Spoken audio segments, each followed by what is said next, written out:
철의 장막 너머 북한군의 삶, 철조망 너머 그곳에는 우리가 알지 못하는 또 다른 청춘이 있습니다.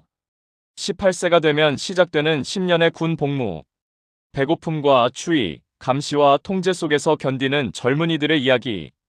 오늘은 북한군 병사들의 실제 삶을 들여다보겠습니다. 북한에서 18세가 된다는 것은 곧 군대에 간다는 것을 의미합니다. 남한처럼 선택의 여지가 있는 것이 아닙니다. 남성은 10년, 여성은 7년의 의무 복무를 해야 합니다. 물론 예외는 있습니다. 명문대학에 진학하거나 특수한 직업을 가진 경우, 그리고 무엇보다 고위 간부의 자녀들은 군 복무를 면제받거나 짧게 하기도 합니다. 하지만 대다수의 평범한 가정의 청년들에게 군대는 피할 수 없는 운명입니다. 징집 과정은 이렇습니다. 만 17세가 되면 신체 검사를 받습니다. 키, 몸무게, 시력, 건강 상태를 확인합니다. 그런데 여기서 북한의 현실이 드러납니다. 영양 상태가 워낙 좋지 않다 보니 많은 청년들이 징집 기준에 미달하기도 합니다. 키가 작거나 체중이 너무 적게 나가거나 영양실조로 인한 건강 문제를 안고 있는 경우가 많습니다. 그럼에도 불구하고 대부분은 결국 입대 통지를 받게 됩니다. 북한군은 늘 병력이 부족하기 때문입니다. 통지서를 받는 순간부터 감시가 시작됩니다. 탈영을 방지하기 위해 인민반장과 보안원이 수시로 집을 방문합니다. 입대 전날까지 집을 벗어나기 어렵습니다. 친구들과 마지막 시간을 보내거나 연인과 작별 인사를 나누는 것도 자유롭지 못합니다. 가족들과의 마지막 시간조차 감시의 눈초리 속에서 보내야 합니다. 입대 당일 부모님은 눈물을 흘리며 아들, 딸을 보냅니다. 10년이라는 세월. 생각해 보십시오. 18세 소년이 28세 청년이 됩니다. 소년은 안하게 됩니다. 결혼 정년기를 훌쩍 넘기고 인생에서 가장 빛나야 할 시간을 군복 안에서 보내야 합니다. 부모님들은 아이가 건강하게 돌아오기만을 바랍니다. 출세나 성공은 바라지도 않습니다. 그저 살아서 돌아오기만을 간절히 기도합니다. 탈북자들은 이렇게 말합니다. 육체보다 더 힘든 건 충성 점검이다라고. 북한군은 단순히 국방의 의무를 다하는 곳이 아닙니다. 사상 교육의 장이자 충성심을 시험하는 곳입니다. 김일성, 김정일, 김정은 3대에 걸친 우상화 교육이 매일 이루어집니다. 아침마다 김일성 초상화 앞에서 경례를 하고 저녁마다 충성 맹세를 해야 합니다. 그런데 이보다 더 힘든 것이 있습니다. 바로 배고픔입니다. 군대에서 가장 중요한 것은 무엇일까요? 어느 나라든 제대로 된 식사를 제공하는 것이 군대의 기본입니다. 하지만 북한군 병사들의 식탁은 참담합니다. 공식 배급량은 하루 800g의 쌀 또는 옥수수입니다. 이것도 사실은 충분하지 않은 양입니다. 하지만 실제로 병사들이 받는 것은 그보다 훨씬 적습니다. 왜일까요? 중간에서 빼돌리기 때문입니다. 상급자들이 군량미를 몰래 빼내 장마당에 팔아넘깁니다. 그래서 실제로 병사들에게 도착하는 배급량은 500g, 심하면 30만 400g 정도에 불과합니다. 아침 식사를 한번 들여다볼까요? 옥수수 밥 한 공기와 소금국입니다. 반찬은 없습니다. 가끔 김치 한 조각이 나오면 그나마 다행입니다. 점심과 저녁도 크게 다르지 않습니다. 옥수수 밥과 무국, 배추국이 전부입니다. 고기는 명절에나 볼까 말까 합니다. 계란, 두부, 콩나물 같은 것은 상상도 할 수 없습니다. 조미료조차 제대로 없어서 음식에서 맛이 나지 않습니다. 영양실조는 일상입니다. 탈북 군인들의 증언에 따르면 입대 후 첫 1년 동안 평균 5kg에서 10kg까지 체중이 빠진다고 합니다. 성장기 청년들이 제대로 된 영양 공급 없이 혹독한 훈련을 받으니 몸이 버틸 수 없습니다. 어떤 병사들은 입대 전 60kg이던 체중이 1년 만에 45kg으로 줄기도 합니다. 뼈만 앙상하게 남은 청년들의 모습, 상상이 되십니까? 그래서 병사들은 스스로 식량을 구해야 합니다. 겨울이면 산에 올라가 나무를 베어 장마당에 팔아 돈을 마련합니다. 물론 이것은 불법입니다. 군인이 근무 시간에 산에 가서 나무를 베는 것 자체가 탈영에 해당합니다. 하지만 상급자들도 눈 감아줍니다. 왜일까요? 자기들도 똑같이 하고 있기 때문입니다. 부대 전체가 생존을 위해 불법을 저지르는 겁니다. 어떤 병사들은 더 위험한 방법을 택합니다. 몰래 부대를 빠져나가 민가에서 닭이나 채소를 훔치는 겁니다. 북한 주민들도 먹을 게 없어서 힘들어하는데 굶주린 병사들이 몰래 들어와 식량을 훔쳐갑니다. 들키면 가혹한 처벌이 기다리지만 배고픔을 이기지 못해 위험을 감수합니다. 한 탈북자는 이렇게 증언했습니다. 배고픔 앞에서는 체면도 양심도 없었다. 살아남는 것이 최우선이었다. 부모님이 면회 올 때 가져오는 음식이 그나마 위안입니다. 엄마가 정성껏 준비한 달걀, 과자, 사탕. 하지만 그마저도 온전히 자기 것이 되지 못합니다. 상급자에게 바쳐야 하는 경우가 많습니다. 뇌물로 바치지 않으면 더 가혹한 대우를 받기 때문입니다. 어떤 병사는 어머니가 가져온 달걀 10개 중 8개를 상급자에게 바치고 단 2개만 먹을 수 있었다고 합니다. 그 2개마저도 동료들과 나눠 먹었다고 합니다. 한 탈북 병사의 말이 가슴을 울립니다. 군대에서 가장 행복한 순간은 밥을 먹을 때였다. 하지만 그 밥마저 제대로 배불리 먹어본 적이 없다. 항상 반쯤 배가 고픈 상태로 살았다. 이런 영양실조 상태에서 받는 훈련은 상상을 초월합니다. 새벽 5시 기상 나팔이 울립니다. 병사들은 추운 겨울에도 얇은 군복 한 벌로 구보를 시작합니다. 20kg의 배낭을 메고 산을 오르내립니다. 제대로 된 운동화도 없습니다. 대부분 해진 신발이나 고무신을 신고 훈련을 받습니다. 발에 물집이 잡히고 상처가 생기고 피가 나도 훈련은 계속됩니다. 북한 내부에서 유출된 영상을 보신 적 있으십니까? 훈련 중 쓰러지는 병사들을 볼 수 있습니다. 영양 부족으로 체력이 바닥난 병사들이 의식을 잃고 쓰러집니다. 하지만 군의관은 충분하지 않고 약품도 부족합니다. 들것에 실려가는 병사도 있지만 대부분은 그냥 쉬었다가 다시 훈련에 투입됩니다. 혁명 전사는 고통을 이겨내야 한다는 논리입니다. 사격 훈련 시 실탄은 1인당 연간 5발 정도만 지급됩니다. 네, 1년에 단 5발입니다. 나머지는 공포탄이나 모의 훈련으로 대체됩니다. 총기 자체도 오래된 것들이 많아 고장이 잦습니다. 어떤 총은 1950년대에 만들어진 것도 있습니다. 70년이 넘은 총을 들고 훈련을 하는 겁니다. 동계 훈련은 더욱 가혹합니다. 영하 20도의 추위 속에서 야외 훈련을 합니다. 난방이 제대로 되지 않는 막사에서 자고 동상에 걸리는 병사들이 속출합니다. 손가락, 발가락을 잃는 병사들도 있습니다. 귀가 얼어서 조직이 괴사되는 경우도 있습니다. 하지만 제대로 된 치료를 받지 못합니다. 병원에 갈 수도 없고 약도 없습니다. 그냥 참고 견디는 수밖에 없습니다. 장비 부족도 심각합니다. 군복은 낡고 해져 있습니다.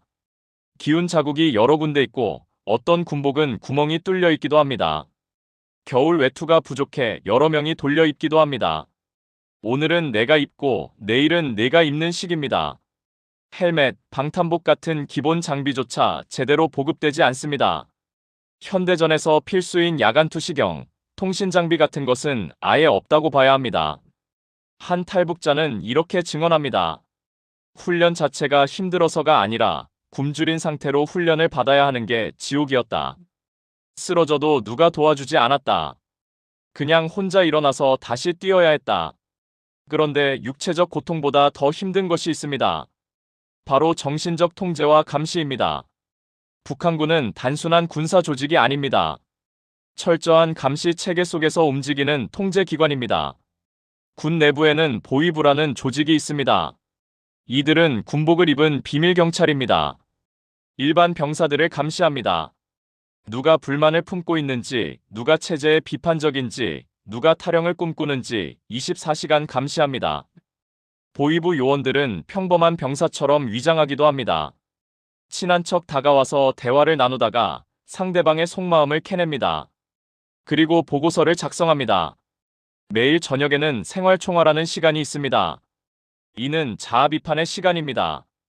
병사들은 서로의 잘못을 비판하고 자신의 잘못을 고백해야 합니다. 사소한 실수도 정치적 문제로 확대됩니다. 예를 들어볼까요? 오늘 동무 김철수는 아침 구보 때 속도가 느렸습니다.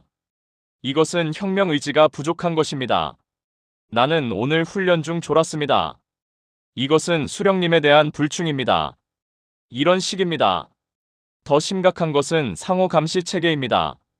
동료를 고발하지 않으면 자기도 처벌받습니다. 그래서 친구가 잘못하는 것을 보면 반드시 보고해야 합니다. 보고하지 않았다가 나중에 발각되면 같은 처벌을 받거나 더 심한 처벌을 받습니다. 이런 체계 속에서 병사들은 서로를 믿을 수 없습니다. 가장 친한 친구도 언제 자기를 고발할지 모릅니다. 대화 내용도 항상 조심해야 합니다. 김정은 체제에 대한 불만, 식량 부족에 대한 불평, 심지어 가족이 보고 싶다는 말도 조심해야 합니다. 가족이 보고 싶다는 말이 왜 문제가 될까요? 이것은 개인적 감정이 혁명 의지보다 앞선다는 의미로 해석될 수 있기 때문입니다. 모든 말, 모든 행동이 정치적으로 해석됩니다. 한국 드라마나 영화에 대한 이야기는 절대 금기입니다. USB나 DVD를 몰래 보다 적발되면 정치범 수용소로 보내집니다. 가족까지 연좌제로 처벌받습니다. 부모, 형제, 자매가 모두 수용소로 끌려가거나 직장에서 쫓겨나고 감시 대상이 됩니다. 그래서 설령 한국 드라마를 봤어도 절대 말할 수 없습니다. 평생 비밀로 간직해야 합니다. 편지도 검열당합니다. 가족에게 보내는 편지조차 보위부가 먼저 읽습니다. 배가 고프다, 힘들다, 집에 가고 싶다 같은 내용이 있으면 발송이 거부됩니다. 그리고 작성자는 처벌받습니다. 혁명 대오의 사기를 떨어뜨리는 행위로 간주되기 때문입니다. 그래서 병사들은 편지에 거짓말을 씁니다. 잘 먹고 있습니다. 훈련이 재미있습니다. 수령님께 충성을 다하겠습니다. 같은 내용만 씁니다. 한 탈북 군인은 이렇게 말합니다. 군대는 또 하나의 감옥이었다. 말 한마디, 행동 하나하나가 감시당했다. 친한 친구도 믿을 수 없었다. 잠잘 때도 불안했다. 잠꼬대로 위험한 말을 할까봐 두려웠다. 이런 감시와 통제 속에서도 병사들은 살아남기 위해 나름의 방법을 찾습니다. 북한군 내부에는 공식적인 규율 외에 비공식적인 생존 규칙이 존재합니다. 강제 노동이 일상입니다. 병사들은 훈련 외에도 상급자의 개인 농사일을 해야 합니다. 집을 짓는 일, 석탄을 운반하는 일, 장작을 패는 일. 공식적으로는 금지되어 있지만 현실에서는 당연한 일로 받아들여집니다. 거부하면 더 가혹한 대우를 받기 때문에 모두 순응합니다. 뇌물 문화도 만연합니다. 좋은 보직을 받으려면 뇌물을 바쳐야 합니다. 취사병, 통신병, 운전병 같은 편한 보직은 뇌물로 결정됩니다. 휴가를 받으려면 뇌물이 필요합니다. 1년에 한 번 받을 수 있는 휴가조차 뇌물을 바치지 않으면 받기 어렵습니다. 심지어 면회를 받기 위해서도 뇌물을 바쳐야 하는 경우가 있습니다. 부모님이 멀리서 오셨는데 상급자가 오늘은 바쁘다며 면회를 거부하기도 합니다. 그럴 때 뇌물을 건네면 면회가 허락됩니다. 보급품 절도는 공공연한 비밀입니다. 상급자들이 군량미를 빼돌려 장마당에 팔아넘기는 것은 이미 말씀드렸습니다. 하지만 그것뿐만이 아닙니다. 군복, 신발, 연료, 건축자재, 심지어 무기까지 거래 대상입니다. 물론 무기는 일반 병사들은 손도 댈 수 없고 고위 간부들이 중국 상인들에게 팔아넘긴다고 합니다. 병사들은 그 피해를 고스란히 받습니다. 군복이 없어서 해진 옷을 입고 신발이 없어서 발이 아픈데도 훈련을 받습니다. 병사들도 나름의 생존 기술을 익힙니다. 부대 근처 민가와 거래를 합니다. 부대 물품을 몰래 빼내 식량과 교환합니다. 예를 들어 군용 담요를 빼내 쌀 10kg과 바꿉니다. 군화를 빼내 옥수수 20kg과 바꿉니다. 위험하지만 생존을 위해서는 어쩔 수 없습니다. 들키면 영창에 갇히거나 더 심한 처벌을 받지만 배고픔을 이기지 못해 위험을 감수합니다. 고참 병사에게 잘 보이는 것도 중요한 생존 기술입니다. 북한군에도 병영 문화가 있습니다. 고참은 절대적 권력을 가집니다. 고참의 심부름을 잘하고 담배를 구해다 바치고 개인 물건을 대신 만들어주는 등 온갖 방법으로 환심을 삽니다. 고참에게 잘 보이면 구타를 덜 당하고 힘든 일을 덜 하게 됩니다. 병이 나도 제대로 치료받기 어렵습니다. 군 병원은 시설이 열악하고 약품이 부족합니다. 의사도 제대로 된 교육을 받지 못한 경우가 많습니다. 수술 장비도 낡았고 소독도 제대로 되지 않습니다. 그래서 병사들은 민간약을 구하기 위해 가족에게 돈을 요청하거나 직접 장마당에서 사야 합니다. 하지만 부대를 벗어나는 것 자체가 어렵고 돈도 없습니다. 결국 아픈 채로 훈련을 받는 경우가 많습니다. 한 탈북자는 이렇게 말합니다.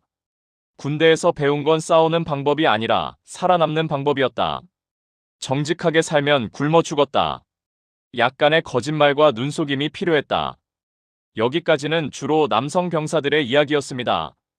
그렇다면 여성 군인들의 삶은 어떨까요? 북한 여성들도 7년간 군 복무를 해야 합니다. 하지만 여성 군인들의 현실은 남성보다 더 가혹합니다. 생활 환경부터 열악합니다. 여성 병사 막사는 남성보다 더 좁고 낡았습니다. 프라이버시는 전혀 없습니다. 2030명이 한 방에서 생활합니다. 개인 공간이라는 것은 없습니다. 옷을 갈아입을 때도 씻을 때도 다른 사람들이 다 봅니다.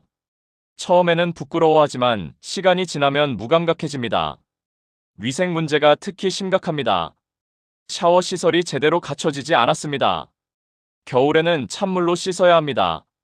따뜻한 물이 나오는 경우는 거의 없습니다. 그래서 겨울에는 며칠씩 씻지 못하기도 합니다. 비누도 부족하고 샴푸 같은 것은 구경도 못합니다. 가장 큰 문제는 생리대입니다. 생리대는 보급되지 않습니다. 여성 병사들은 천 조각을 직접 만들어 사용합니다. 헌옷을 찢어서 만들거나 면천을 구해서 만듭니다. 세탁해서 반복적으로 사용하는데 제대로 소독이 되지 않아 감염이 자주 발생합니다. 어떤 여성 병사들은 생리통이 너무 심해서 기절하기도 합니다. 하지만 치료를 받을 수 없습니다. 생리 중에도 훈련은 계속됩니다. 아프다고 쉴 수 없습니다.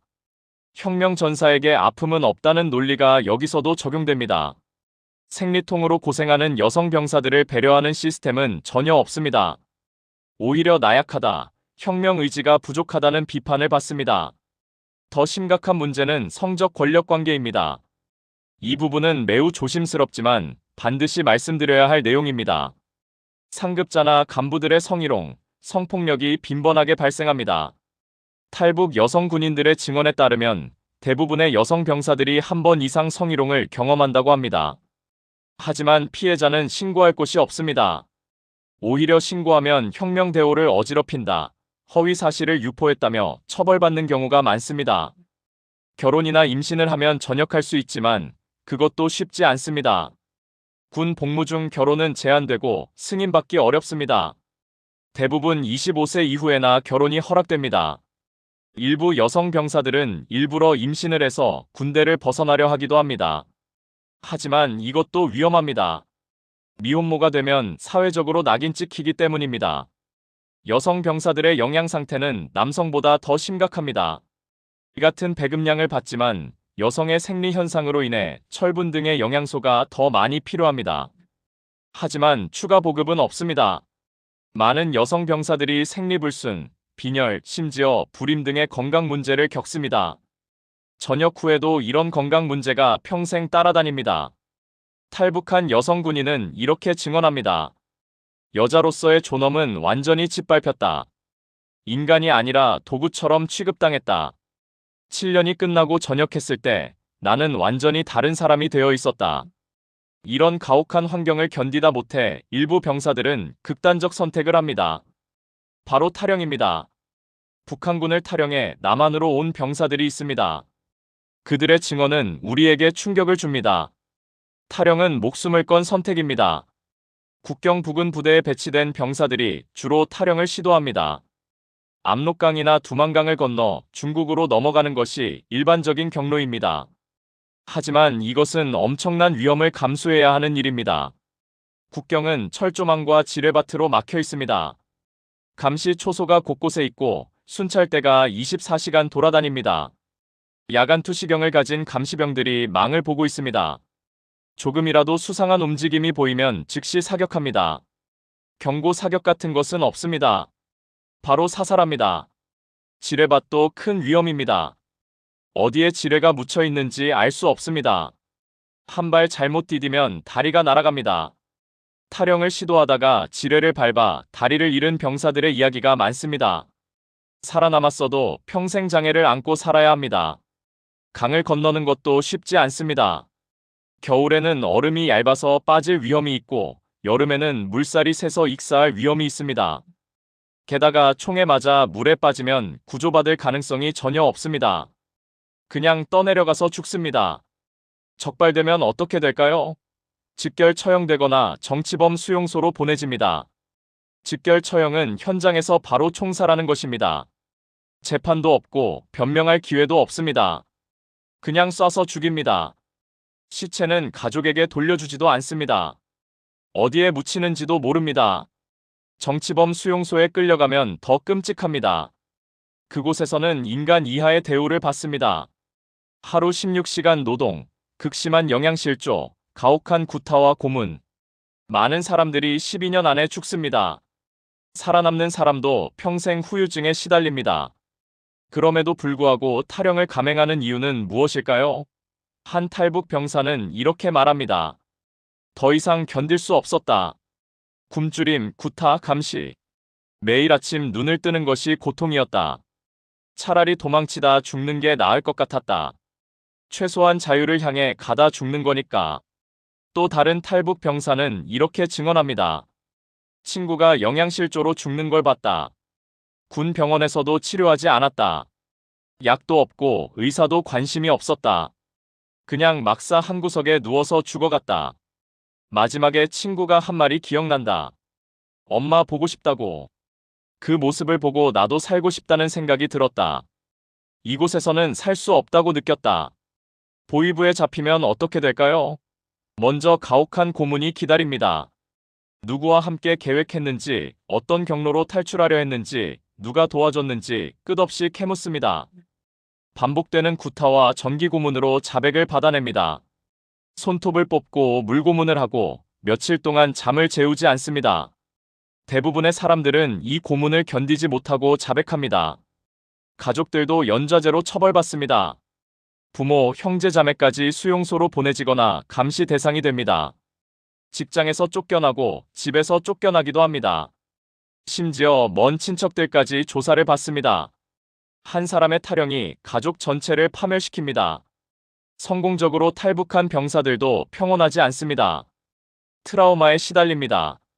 밤마다 악몽을 꿉니다. 북한으로 끌려가는 꿈, 보위부에게 잡히는 꿈을 반복해서 꿉니다. 어떤 사람은 잠을 자다가 비명을 지르며 일어나기도 합니다. 남겨진 가족에 대한 죄책감도 큽니다. 내가 탈북했기 때문에 가족이 고생하고 있다는 생각에 괴로워합니다. 한국에 와서도 적응이 쉽지 않습니다. 10년 동안 군대에서만 살았기 때문에 일반 사회생활을 하기 어렵습니다. 자유로운 대화, 자유로운 행동에 익숙하지 않습니다. 누군가 자기를 감시하는 것 같은 불안감이 계속됩니다. 한 탈북 군인은 이렇게 말합니다. 자유를 얻었지만 마음은 아직도 북한에 갇혀 있다. 가족 생각을 하면 잠을 이룰 수 없다. 내가 여기서 행복해지는 것이 가족에 대한 배신 같다. 하지만 돌아갈 수도 없다. 돌아가면 죽는다. 이제 큰 그림을 그려볼 때입니다. 북한 군대가 북한 사회에 미치는 영향은 무엇일까요? 북한 군대는 단순히 국방을 담당하는 조직이 아닙니다. 북한 사회 전체를 지배하는 시스템의 핵심입니다. 생각해 보십시오. 모든 청년이 군대를 거칩니다. 18세부터 28세까지 인생에서 가장 중요한 10년을 군대에서 보냅니다. 이 시기에 형성된 가치관, 사고방식, 행동 패턴은 평생을 지배합니다. 남한으로 치면 대학을 가고